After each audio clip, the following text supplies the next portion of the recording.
ඔබතුමාගේ මැතිවරණ உங்கள் தேர்தல் அறிக்கையில் இருந்த ஒரு விடயம் நிறைவேற்ற அதிகாரம் கொண்ட ஜனாதிபதி முறைமையை அரசியலமைப்பு திருத்தத்துடன் முடிவுக்கு கொண்டு வருவது என்ற விடயம். அந்த பயணம் எவ்வாறு உள்ளது? පුත් එක්ක කොහොමද ඒ ගමන? අපි ඇත්තටම දැනට අවධානය යොමු කරලා තියෙන පළාත් පාලන මැතිවරණය. உண்மையில் நாம் தற்போது உள்ளூராட்சி மன்ற தேர்தல் தொடர்பிலேயே அவதானம் செலுத்தியுள்ளோம். உள்ளூராட்சி மன்ற தேர்தலுக்கு பின்னர் அரசியலமைப்பு திருத்தத்திற்கான நடைமுறைகளை ஆரம்பிக்க தயார்.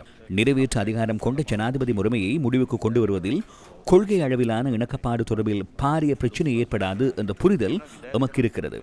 ஆகவே நிறைவேற்று அதிகாரம் கொண்ட ஜனாதிபதி முறைமையை முடிவுக்கு கொண்டு வருவதாக இருந்தால் கட்டாயமாக தேர்தல் முறைமை மாற்றப்பட வேண்டும். தேர்தல் முறைமை மாற்றத்துடனேயே நிறைவேற்று ஜனாதிபதி முறைமையை முடிவுக்கு கொண்டு வர முடியும்.